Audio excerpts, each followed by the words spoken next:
아주 흥미로운 일은 신한은행이 이 캐릭터를 가지고 캐릭터 페어를 나갔어요. 실제로 전시회를 나가서 부스를 만들었는데요. 사실 금융권 하면 우리가 이제 돈을 다루는 곳이다 보니까 조금은 좀 무거워야 되지 않나.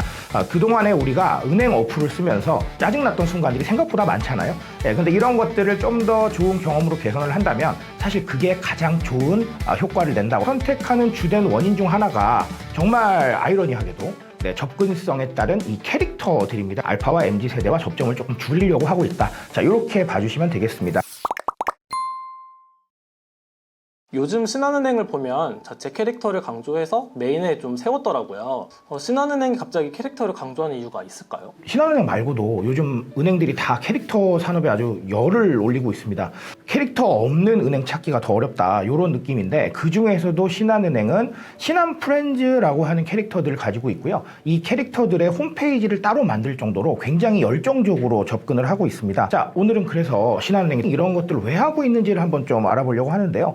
자, 일단은 개요부터 제가 조금 말씀을 드리면 우리가 솔프렌즈라고 원래는 그렇게 지칭을 했었어요. 왜냐하면 신한은행 앱이 솔이잖아요. 그래서 이렇게 연결을 하려고 했던 것 같은데 이게 아무래도 솔보다는 신한이란 이름이 조금 더 우리가 더 잘 알고 있기 때문에 신한프렌즈라는 이름이 조금 더 나았던 것으로 생각을 합니다. 그래서 지금은 신한프렌즈다 이렇게 부르고 있고요. 지금 뭐 마케팅이나 이벤트나 굿즈나 아니면 영상 콘텐츠를 굉장히 전방위적으로 활용을 하고 있는데요.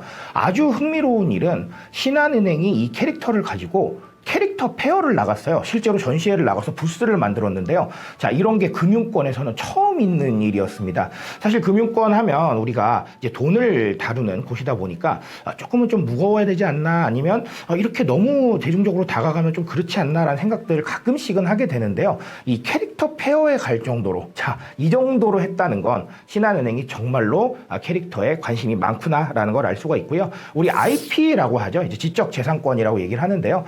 현재 금융권에서 이 캐릭터 IP를 가장 활발하게 활용하고 있는 사례다. 자, 이렇게 봐주시면 되겠습니다. 갑자기 신한이 이런 브랜딩을 하는 이유는 어떤 걸까요? 자, 일단은 첫 번째는 MZ세대 아니면 알파세대와 소통을 좀 하겠다, 이런 니즈로 보입니다.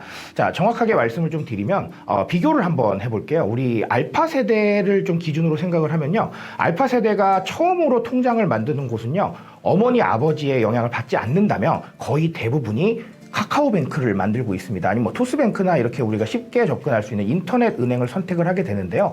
카카오뱅크를 선택하는 주된 원인 중 하나가 정말 아이러니하게도 접근성에 따른 이 캐릭터들입니다. 우리 카카오 프렌즈 너무 익숙하잖아요. 자, 이모티콘도 쓰면서 너무 익숙해지다 보니까 그러면 이거 그냥 할까라고 생각하게 되는 그런 부분들이 있어요. 자, 이렇게 MZ하고 알파가 좀 더 소통을 하면서 뭔가를 만들어 가야 되는데 기존의 금융권에서는 약간 좀 부족하죠. 우리가 모두 다 알고 있지만 금융권은 조금 딱딱한 것 같다라는 이런 이미지가 있고요. 돈을 생각하다 보니까 아무래도 어렵고 좀 지루하다, 이런 고정관념도 가지고 있습니다. 자, 근데 MZ나 알파나 이제 감성적인 소비를 많이 하는 경우가 있습니다. 이 감성이라는 건 우리가 생각하는 뭐 인스타 감성이라던가 이런 것들을 생각할 수도 있겠고요. 아니면 책에서 만나는 굉장히 감성적인 한 줄, 이런 걸 생각할 수도 있습니다. 하지만 마케팅에서는 해당 브랜드가 나를 이해하느냐 이해하지 못하느냐, 혹은 내가 좋아하는 걸 하고 있느냐 하지 않고 있느냐로 생각할 수도 있는 거거든요. 예를 들면 알파세대 친구들은 캐릭터 좋아하죠. 캐릭터 좋아하는데 누구는 캐릭터를 하고 있고 누구는 안 하고 있어요. 그러면 그냥 좋아하는 캐릭터 하고 있는 은행이 더 마음에 끌리는 거예요. 감성적으로요.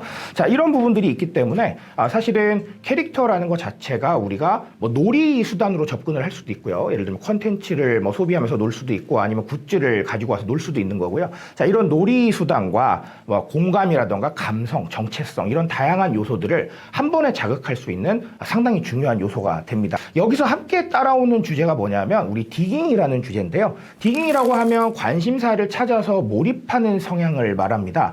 자, 그러면 이 디깅 대표적인 주제 뭐가 있느냐? 콘텐츠도 있지만 바로 캐릭터가 있습니다.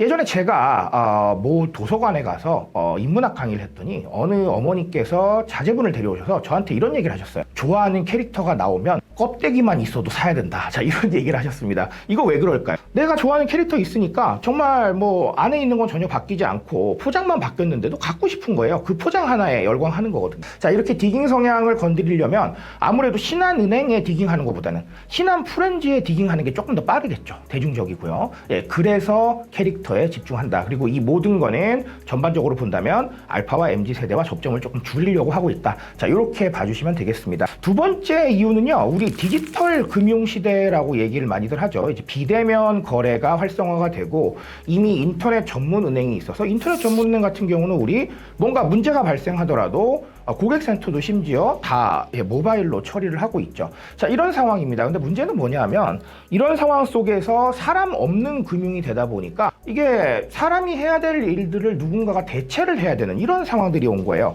여기서 사람이 해야 될 일은 물론 고객 응대라고 보실 수도 있겠지만 결론적으로는 감성이거든요. 뭔가 감동시키고 사람을 뭔가 끌어오고 그리고 이 은행은 나를 이해하는 것 같다라는 이런 느낌을 줘야 되는데 표정이 없잖아요. 그렇죠? 모바일은 표정이 없고요. 온라인은 표정이 없습니다. 이런 상황이다 보니까 이런 감정적인 효과를 거의 누리기가 어려워졌습니다. 자, 그렇다면 캐릭터를 만들어내면 감정적 연결고리가 생기는 거죠. 뭐 예를 들면 UI나 UX를 캐릭터를 뭐 적용을 한다던가요. 아니면 뭐 알림을 캐릭터를 활용을 한다던가 이런 상황들을 하게 되면 결국은 고객 경험이 굉장히 좀 친숙해지고요. 사람이 없지만 사람이 있는 것처럼 뭔가 연결되는 느낌이 들죠. 그런 상황을 통해서 브랜드 충성도를 강화를 하고 방금도 언급드린 것처럼 사람 없는 금융을 마치 사람 있는 금융처럼 만들어준다. 자, 이런 효과 때문에 캐릭터에 집중한다. 자, 이렇게 봐주시면 되겠습니다. 약간 말씀을 들어보니까 예전에 부캐 신드롬이 한창 유행할 때 맞아요. 네. 그 부캐 신드롬이 좀 생각나는 캐릭터 마케팅 같은데 네. 이게 실제로 효과가 좀 있었나요? 실제로 효과가 좀 있었습니다. 왜냐하면 기업에서 부캐를 만들어서 잘 된 사례가 너무 많거든요. 제가 사실 다 언급드리기 어려울 정도로 많은데 부캐라고 하기는 조금 애매할 수도 있겠습니다만 LG U+ 같은 경우는 이제 문어라는 캐릭터를 가지고 있는데요. 이 친구들을 5년 동안 꾸준히 끌고 왔습니다. 5년 동안 꾸준히 끌고 왔더니 각종 매출이 굉장히 크게 올랐다라는 이런 부분도 있고요. 아니면 LG U+라는 단어가 주는 약간의 딱딱함을 희석해주는 역할을 문어가 잘 하고 있죠. 자, 이런 것뿐만 아니라 뭐 현대자동차도 인스타그램에서 부캐나 아니면 캐릭터 계정을 운영을 하고 있는데요. 아주 잘 되고 있습니다. 굉장히 반응 좋고요. 자, 이런 식으로 사실은 브랜드 인지도를 좀 더 강화할 수 있는 부분들이 있어요. 누군가는 신한프렌즈를 먼저 볼 수도 있겠지만 결국은 신한프렌즈의 원천을 따라가다 보면 신한은행이 나오는 거거든요. 이런 식으로 브랜드 인지도를 강화하는 것도 있고요. 아니면 경쟁사 대비 차별화 포인트가 될 수도 있습니다. 모두가 캐릭터를 물론 하고는 있으나 우리 전략은 조금 다르다. 혹은 우리의 캐릭터 접근은 조금 다르다라는 느낌이 나오게 되면 어쨌든 간 차별화 포인트 하나 정도는 가지고 올 수 있는 거고요. 자, 그리고 저는 개인적으로 팬덤이라는 언급을 좀 드리고 싶습니다. 이 팬덤이라는 게 우리가 아이돌에 열광하는 것처럼 신한은행에 열광하지는 않겠죠. 그건 좀 잘못된 비유라고 생각을 하고요. 하지만 다른 은행보다 신한은행을 조금 더 좋아하게 되는 이유는 될 수 있을 것 같아요.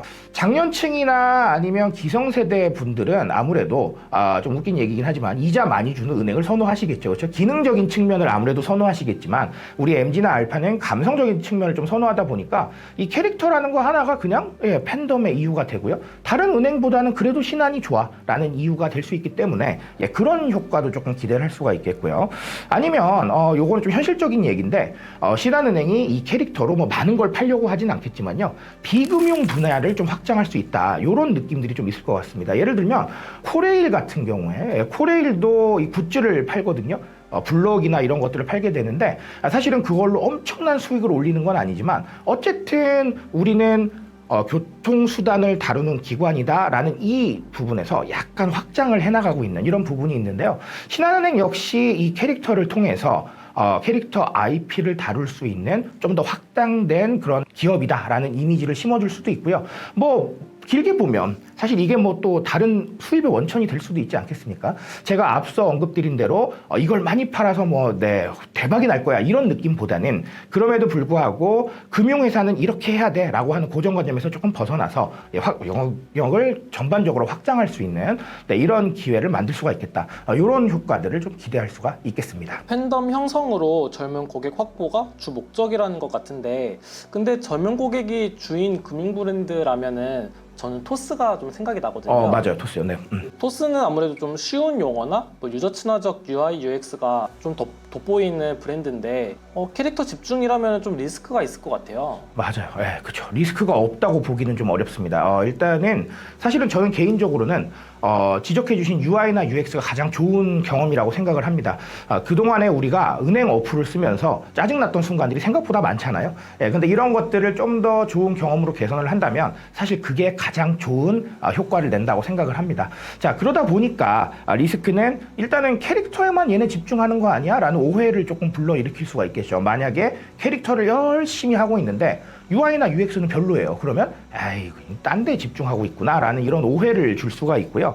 실질적인 금융 서비스랑 연결이 되지 않으면 이게 우리 수박 겉핥기라고 표현을 하죠. 그냥 표면적으로 그냥 마케팅만 하고 있구나 라는 오해를 줄 수도 있을 것 같습니다. 자, 그러니까 일단 이런 리스크를 보완하기 위해서는 그냥 단순하게 트렌드 따라간다 아니면 유행 따라간다 이런 느낌이 아니라 장기적인 전략을 통해서 금융하고 좀 연결을 좀 하는 이런 부분들도 필요할 것 같고요. 아니면 이런 좋은 경험들을 좀 더 나은 UI나 UX로 좀 확장을 해서 조금 오버스러운 얘기긴 하지만 개인 맞춤형 UI나 UX로 지원화가 되는 이런 부분들도 굉장히 좀 필요할 것 같고요. 그리고 저는 개인적으로는 약간 신한은행과는 동떨어진 얘기긴 한데 캐릭터는 세계관이 없으면 오래 갈 수는 없습니다. 이게 리스크라고 보는데요. 우리가 캐릭터하고 마스코트의 차이를 생각을 해보면 마스코트는 그냥 단순한 상징물입니다. 세계관이 전혀 없고요. 캐릭터는 세계관이 있기 때문에 대중들과 소통할 수 있는 게 큰 강점이거든요. 근데 만약에 캐릭터에 세계관이 없다. 이거는 그냥 정말 단순한 마스코트 역할밖에는 못하기 때문에 오래 가기가 좀 어렵습니다. 자, 그렇다면 오래 가기 어려운 이 리스크를 극복을 하려면 최소한의 세계관을 통해서 대중들과 얘기도 좀 하고요. 아니면 세계관과 연관되어 있는 컨텐츠를 좀 발행을 하면서 좀 더 설득을 할 수 있는 이런 노력들, 이런 노력들이 뒤따라야 리스크를 보완할 수 있겠다. 이렇게 보고 있습니다. 캐릭터 마케팅이 가지는 의미는 정말 명확합니다. 금융 서비스가 결과 중심에서 연결 중심으로 좀 바뀌고 있다. 이런 부분들을 생각을 해야 될 것 같습니다. 물론 은행은 좋은 상품을 제공해야 되고요. 그리고 안전한 이런 금융 거래를 제공해야 되는 것, 이거는 정말 기본적인 목표입니다. 하지만 이제 그것만으로는 부족하다. 왜냐하면 모든 은행이 그 정도의 기능은 갖추고 있기 때문이다. 이렇게 봐주시면 되겠고요. MG와 알파는 이미 금융을 다르게 바라보고 있습니다. 금융 서비스를 통해서 놀이도 해야 되고요. 금융 서비스에서 내가 원하는 컨텐츠도 찾아야 돼요. 자, 이런 식으로 내가 원하는 금융과 접점을 찾아가는 건데 이 원하는 금융의 포인트는 사람마다 조금씩은 다를 수가 있겠죠. 자, 이런 포인트를 맞춰가기 위해서 개인화가 이루어지고 있기는 한데 이 개인화를 조금 더 뛰어넘을 수 있는 정서적인 효과를 어디서 찾겠느냐? 자, 그게 바로 캐릭터라고 생각을 합니다. 자, 그래서 디지털 시대의 금융은 단순한 거래를 넘어서 고객과의 정서적 연결을 추구해야 된다. 자, 이게 캐릭터가 주는 핵심이다. 이렇게 이해해 주시면 되겠습니다.